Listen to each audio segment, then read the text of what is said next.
US President Donald Trump has signed the executive order to increase the tariffs on steel and aluminium imports to 50% starting June 4th. Trump says that the new tariffs were aimed at supporting the US manufacturers to deliver his trade pledge. The order said that the previous charge had not yet enabled domestic industries to develop and maintain rates of capacity production utilization that are necessary for industry's sustained health and for projected national defense needs. However, the tariffs on the UK remain at previous 25%. The two sides are working on the new levies or quotas by a July 9th deadline, as per the order. This decision to double tariffs on steel and aluminium comes at a time when the country has locked deals with several countries over so-called reciprocal tariffs before the July 9th deadline. The US is the world's largest steel importer, with a total of 26.2 million tons of imported steel in 2024. While Trump says manufacturers stand to benefit from tariffs, they have raised an alarm about how suppliers are now transferring the tariff cost to them fully, and that Trump's policies have led to a significant decline in dollars value.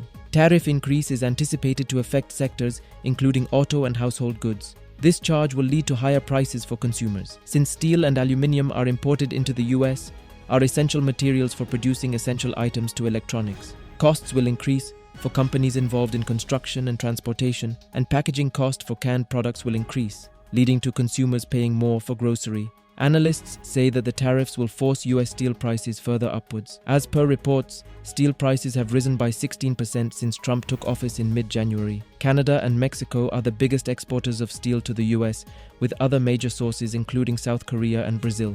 China is the world's largest steel producer, but these tariffs will not have a huge impact on the country. This announcement also comes after Trump criticized China for breaching a deal with the US to jointly reduce tariffs and trade barriers on essential minerals. As of India, it is the world's second largest producer of steel. Steel Minister of India H.D. Kumaraswamy said that the tariffs will only have a minor impact on India, as India's steel exports to the US are minimal. However, ratings agency Fitch says that Indian steelmakers and steel prices could be hit if countries with higher exposure to the US like South Korea, Vietnam, and more redirect their shipments to India in search of more lenient markets for the alloy. If you like this video, then like, share and subscribe to ET Now.